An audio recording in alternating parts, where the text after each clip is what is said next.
ओम गणगणपते नमः। ओम नमः शिवाय। मेरे YouTube चैनल देखने वाले सभी दर्शकों को मेरा प्यार भरा नमस्कार। और आज मैं आपको कुछ ग्रहों का राशि परिवर्तन हो रहा है और कुछ ग्रहों का नक्षत्र परिवर्तन हो रहा है, उसके बारे में आपको बताने आई हूँ, जिससे कि आप अपनी जो भी कुंडली है अपने दर्शक, अपने आचार्य को दिखा के उसका लाभ भी ले सकते हैं, और अगर कोई नुकसान होने वाली घटना है तो उससे बच भी सकते हैं। तो मेरा आपको YouTube पे आके बताने का यही मतलब होता है कि जो भी दर्शक है, बहुत से दर्शक तो आजकल अपनी कुंडली का खुद ही अवलोकन कर लेते हैं, और जो नहीं कर सकते वे अपने आचार्य को जरूर दिखाएं और अपनी कुंडली के अवलोकन के हिसाब से जो भी उसका उपाय हो सकता है या जो आप प्रिकॉशन ले सकते हैं आप ले सकते हैं। अगर आपने मेरा चैनल अभी तक सब्सक्राइब नहीं किया तो प्लीज़ उसे सब्सक्राइब कीजिए, बेल का बटन दबाइए और लाइक कीजिए, शेयर कीजिए, जिससे मेरी वीडियो आप तक भी पहुंचे, और जो आपके मित्रगण हैं अगर आप उनको शेयर करते हैं तो उन तक भी ये मेरी वीडियो पहुंचेगी। और सबसे पहले मैं आपको बता रही हूँ, बुध जो है कन्या राशि में 1 अक्टूबर को प्रवेश कर गया है और उच्च के होके प्रवेश किया है, क्योंकि बुध जो है कन्या राशि में उच्च के होते हैं। शुक्र भी 1 अक्टूबर को सिंह राशि में मघा नक्षत्र में चेंज हुए हैं, और 17 अक्टूबर को सूर्य जो है शुक्र की राशि में प्रवेश करेंगे, और मंगल जो है 3 अक्टूबर को तुला राशि में प्रवेश करेंगे, जहाँ पे कि पहले ही केतु वहाँ पे विराजमान है अग्नि तत्व, और मंगल का अग्नि तत्व और भी अधिक बढ़ जाएगा केतु के मिलने से, क्योंकि केतु का सर नहीं होता और इसे कोई सोचने समझने की कोई भी शक्ति नहीं होती, यह सिर्फ फोर्स के साथ अपना काम करता है। अब आप देखिए, जब ग्रह परिवर्तन होते हैं तो उससे पहले और कुछ समय बाद तक इसकी घटनाएं होनी शुरू हो जाती हैं। अब जैसे देखिए, मुखर्जी नगर में अग्नि लगी, आजादपुर मंडी में, फ्रूट मंडी में आग लगी, और कितने वहाँ पे आड़तियों का नुकसान हुआ होगा। और मुखर्जी नगर के पीजी में जो आग लगी उससे कितना नुकसान हुआ। और कल मेरे किसी क्लाइंट का मुझे फ़ोन आया, ताइवान में नाइट क्लब में आग लगी। शुक्र का सिंह राशि में मघा नक्षत्र में प्रवेश होना, खाने पीने वाली जगहों में, रेस्टोरेंटों में भी आग लगने की संभावना है, चाहे वह बिजली के शॉर्ट सर्किट से हो या किसी अग्नि के यंत्र से हो, ऐसी संभावनाएं बन रही हैं। दूसरा, मेरे को कल किसी क्लाइंट ने एक वीडियो भेजा जो गणपति के विसर्जन में गणपति जी की मूर्ति के नीचे किसी के बम चलाने से उसमें आग आ गई। ये देखिए,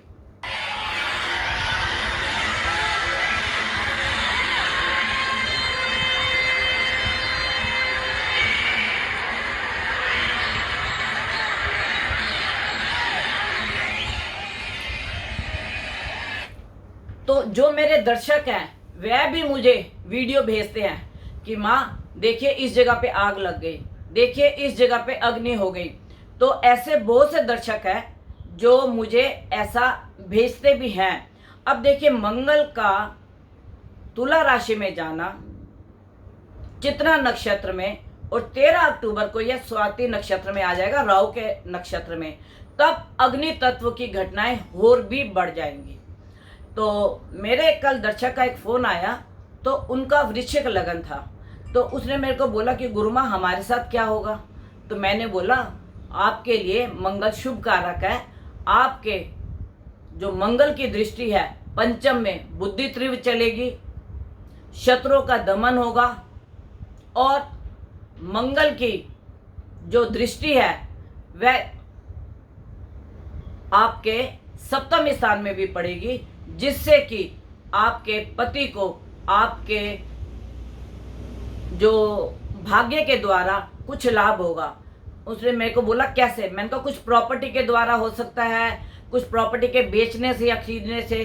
तो मुझे पता लगा कि उनके पति जो हैं वह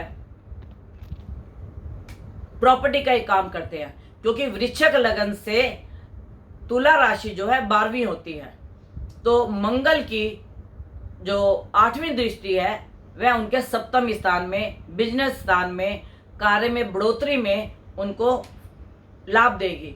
तो जब मुझे पता लगा कि उनके पति प्रॉपर्टी का एक काम करते हैं, तो मैंने बोला कि आपके पति की इन दिनों में 45 दिनों के योग के अंदर कहीं भी कोई प्रॉपर्टी का अच्छी डील हो सकती है। फिर एक कुंभ लगन को आप लीजिए, कुंभ लगन या कुंभ राशि को लीजिए आप। कुंभ लगन और कुंभ राशि के अंदर जो मंगल की युति बनेगी वह बनेगी 10वें स्थान में।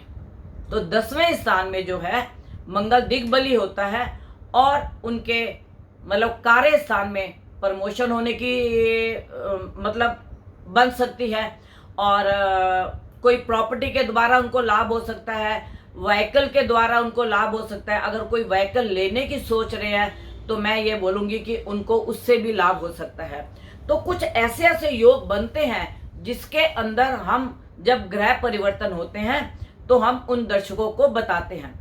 अब बहुत से दर्शक मेरे को बोलते हैं कि माँ ये कैसे होता है कि भी आप 1-1.5 महीने में बोलते हो ये काम आपको लाभ देगा, ये काम आपको नुकसान देगा। देखिए इसका क्या होता है कि आपके जन्म के ग्रह कहाँ बैठे हैं और गोचर में वो कहाँ से आ रहे हैं। गोचर का मतलब होता है कि आप रहते तो गुड़गांव में हैं और अभी इस समय आप न्यू फ्रेंड्स कॉलोनी में हैं, तो आपको यह बताया जाएगा कि आप न्यू फ्रेंड्स कॉलोनी में आए हुए हैं। तो गोचर का यह मतलब होता है। तो जो ग्रह आपका जन्म का जहां बैठा हुआ है वह गोचर से किस जगह चल के आ रहा है, क्योंकि गोचर से ही हमारे एक्सीडेंट देखे जाते हैं, गोचर से ही हमारा रोग देखा जाता है, गोचर से ही हमारी प्रमोशन देखी जाती है, और गोचर से ही हमारा नौकरी से निकाला जाना या कार्य में नुकसान, यह गोचर के फल हमें देते हैं। तो जब गोचर के ग्रह चेंज होते हैं तो मैं अपने दर्शकों को बताती हूँ। अब देखिए कन्या लगन वाले व्यक्ति हैं जो उनके दूसरे स्थान में मंगल और केतु की युति बनेगी। अब जो अपनी कुंडली को देखते हैं तो वह अपनी कुंडली का अच्छे से अवलोकन कर सकते हैं। कन्या लगन या कन्या राशि के दूसरे स्थान में आपके मंगल और केतु की युति बनेगी। तो वाणी के द्वारा आप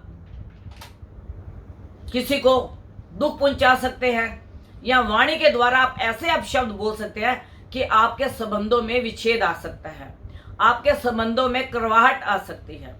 तो मैं बहुत से अपने दर्शकों को, जो लोग मेरे से कांटेक्ट में रहते हैं या जिनकी मैं कुंडली का अवलोकन करती हूँ, उनको मैं समय समय पे बताती हूँ। अभी मैंने किसी को बताया था कि आपका कन्या लगन है और कन्या लगन से आपके दूसरे स्थान में मंगल और केतु की युति बन रही है, तो अपनी वाणी पे थोड़ा विराम देना।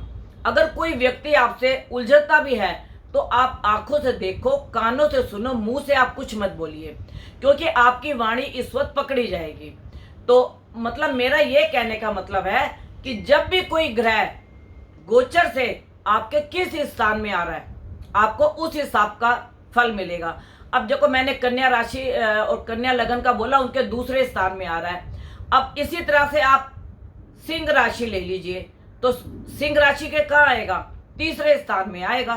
तो तीसरा स्थान क्या है, पराक्रम का है, मंगल वहां बली है, तो आपके भाग्य में बढ़ोतरी करेगा, आपके पराक्रम के द्वारा आपको लाभ देगा। और फिर उसकी 8वीं दृष्टि आपके कर्म स्थान पे पड़ रही है, तो कर्म के द्वारा आपको कोई लाभ होगा।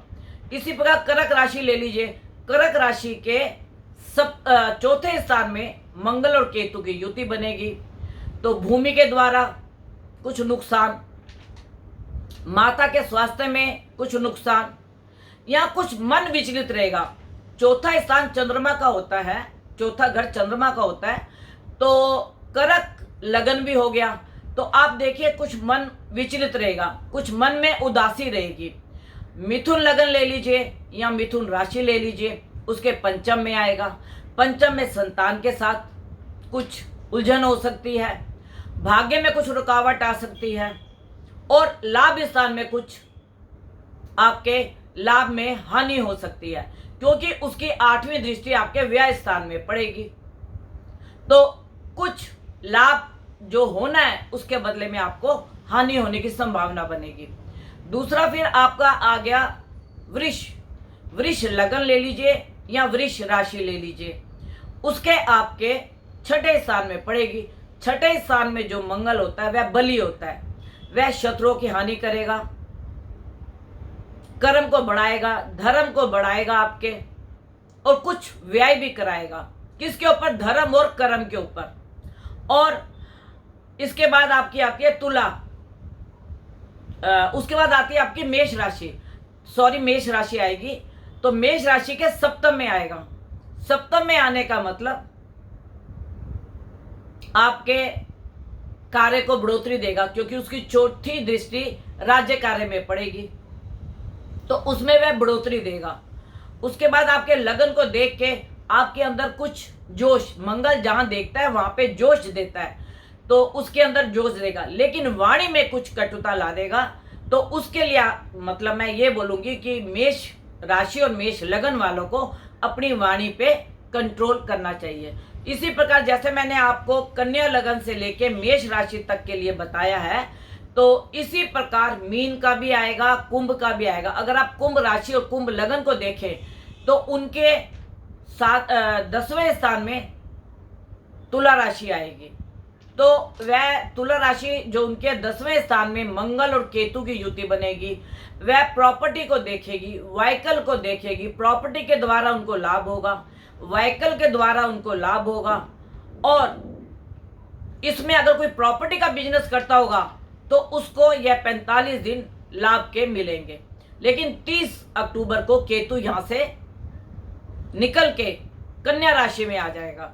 तो जब तक 30 अक्टूबर तक का समय है उसमें उनको अचानक लाभ होने की संभावनाएं होती हैं। तो इसी प्रकार हर प्रकार की राशि, हर प्रकार के लगन का अलग अलग फल मिलता है। अब मेरे पास जितने दर्शक दिखाते हैं उनको यहाँ बताते हैं, जिनकी कुंडलियां मेरे पास कंप्यूटर में सेफ है उनको तो मैं ग्रह चेंज होने से पहले ही बता देती हूँ कि आपके ग्रह इस प्रकार से चेंज हो रहे हैं, और आप कुछ ध्यान रखें अपनी वाणी पे, अपने बोलचाल पे, या अपने किसी भी प्रकार के जो उनके ग्रह बताते हैं। और अगर उनको लाभ की संभावना होती है तो मैं उन्हें बोल देती हूँ कि अब आपके लाभ की संभावना है, आप यह 45 दिन कोई भी रिस्क का काम कर सकते हैं जिससे आपको लाभ होगा, और होता भी है उन व्यक्तियों को। और कईयों के ये जो मंगल केतु की युति अगर आपके रोग स्थान में पड़ी तो रोग में बढ़ोतरी कर देगा, ब्लड से संबंधित कोई आपको प्रॉब्लम दे देगा। केतु उसके साथ बैठा हुआ है तो वह कुछ ऑपरेशन की संभावनाएं बना देगा। तो अगर कई बहनों के इन दिनों में गर्भ स्थिति होने की संभावना है या बच्चा होने की संभावना है, तो अगर उनके ऐसे संभावना बनती है और उनका मंगल केतु संतान पक्ष में बैठा हुआ है तो उनके ऑपरेशन से बच्चा होने की संभावना बनेगी। और अगर उनका शुक्र शुभ ना हुआ और वह सिंह राशि में उनके संतान पक्ष में है तो उन स्त्रियों को शुगर जैसी प्रॉब्लम होगी, शुगर कंट्रोल नहीं होगा। और उनके शुगर को कंट्रोल करने के लिए मतलब डॉक्टर या जो भी उनका उपाय करना पड़ेगा वो उनको करना पड़ेगा। क्योंकि परसों मेरे पास एक किसी क्लाइंट का फ़ोन आया था, तो उनकी बहू जो है वो हॉस्पिटल में एडमिट थी, मैक्स हॉस्पिटल में, और उनकी डिलीवरी का समय था। तो उन्होंने बोला कि भाई हमारी बहू के लिए शुगर बहुत हाई चल रहा है, शुगर कंट्रोल में नहीं आ रहा। तो मैंने उनको बोला कि आप इनको जो भी है शुगर का उपाय वो मैंने उनसे कराया, और कराने के बाद आज सुबह मुझे न्यूज़ मिली कि उनके यहाँ पे पुत्र का आगमन हुआ, मतलब उनके यहाँ पे पुत्र हुआ और शुगर भी कंट्रोल में आ गई। क्योंकि जो ग्रह थोड़े से समय के लिए आते हैं उनका हम उपाय भी उनको हाथ के हाथ करा देते हैं। जैसे शुक्र था तो मैंने उन्हें बोला कि आप आलू जाके किसी मंदिर में दे दीजिए और ब्रेड दे दीजिए, तो उनके आलू और ब्रेड देने से ही उनको इतना लाभ हुआ कि मतलब एक दिन में ही उनका शुगर का लेवल, चाहे डॉक्टरों ने किया, चाहे दवाई से हुआ, चाहे दुआ से हुआ, किसी भी प्रकार से हुआ या आपके कर्म से हुआ, आपके शुगर में कंट्रोल हो गया और आपके यहाँ पे पुत्र रत्न प्राप्त हो गया। तो इसी प्रकार जो भी दर्शक है, मैं उन सभी दर्शकों को यह बताना चाहती हूँ कि आप अपनी कुंडली का अवलोकन कराते रहा कीजिए अपने आचार्य से, और जैसे आप अपने आचार्य से कुंडली का अवलोकन कराएंगे और जो भी आपके ग्रह परिवर्तन होने वाले होंगे तो आपके आचार्य आपको बताते रहेंगे। और जो मेरे से कांटेक्ट करना चाहता है तो मेरे से कांटेक्ट कर सकता है 9810930691 9999 अब मैं अपने दर्शकों को ये बताती हूँ, मैं 11 बजे से 4 बजे तक की अपॉइंटमेंट देती हूँ। दूसरा, अभी कुछ उपद्रव होने वाले हैं। ये मंगल केतु की जो युति है और सूर्य का 17 अक्टूबर को परिवर्तन होना, यह कुछ अग्नितत्व, लड़ाई झगड़ा, जनता और सरकार के बीच में आमना सामना, कुछ राजनेताओं में काफी उठापटक होना, दल बदली होना, इस प्रकार की कुछ घटनाएं आपको देखने को मिलेंगी। और जहां पे लड़ाई की घटना आपको सुनने को मिले या देखने को मिले, मैं अपने सभी दर्शकों को हाथ जोड़ के विनती करूंगी कि सरकार की गाइडलाइंस के ऊपर चले, सरकार का साथ दें, कुछ ऐसे उपद्रव ना करें जिससे आपके घर वालों को पीछे से पछताना पड़े और आपको उस उपद्रव में जाने का नुकसान हो। आपके भाई हों, आपके पति हों, आपके बेटे हों, सबको आप समझाएं, सरकार की मदद करें, सरकार की गाइडलाइंस के ऊपर चले। और सरकार जनता के हित में ही कोई फैसले लेती है, जनता के अहित में कोई भी नहीं लेती। अभी देखिए सरकार ने कितना अच्छा काम किया, चांद पे हमारा नाम हुआ। दूसरा, G20 का हमारा कितना बड़ा, देश विदेशों में हमारा नाम हुआ। आज भारत को सब बड़े गर्व से देखते हैं कि हम भारतीय हैं, क्योंकि हमारे प्रधानमंत्री ने ऐसे कार्य किए जिससे हमारा सर गर्व से ऊंचा हो गया। तो मैं ये बोलूंगी, सरकार कभी भी हमारे लिए अहित का कार्य नहीं करेगी और आप सरकार का साथ दें, सरकार की गाइडलाइंस के ऊपर चले। मेरा आपसे ये निवेदन है, आप और आपका परिवार सुखी रहे, तंदुरुस्त रहे। और आगे जो मेरी वीडियो आपके पास आने वाली होगी वह जब राहु परिवर्तन होगा उसके ऊपर होगी। उससे पहले मैं आपको सूर्य ग्रहण के ऊपर एक वीडियो दूंगी, सूर्य ग्रहण का कहाँ पे और कैसा कैसा असर होगा और हमें इसमें क्या दान पुण्य करने चाहिए, हमें क्या इसमें उपाय करने चाहिए। और सूर्य ग्रहण के साथ मैं आपको एक वीडियो दूंगी नवरात्रों की, कि हमारी माँ किस सवारी पे आ रही है, उसका हमारे देश पे क्या लाभ होगा या हानि होगी, और हमारी माँ किस सवारी से विदा हो रही है उसका भी हमारे देश पे क्या लाभ होगा या हानि होगी। इसकी मेरी वीडियो का आप इंतजार कीजिए। यह 2-3 वीडियो आपके पास मेरी लगातार आने वाली है, एक सूर्य ग्रहण की, नवरात्रों की और राहु के राशि परिवर्तन होने की। तो यह वीडियो जब आपके पास आएंगी तो मैं अपने दर्शकों को उनके उपाय भी बताऊंगी और उनसे क्या लाभ हानि होनी है उसके बारे में भी बताऊंगी। नमस्कार।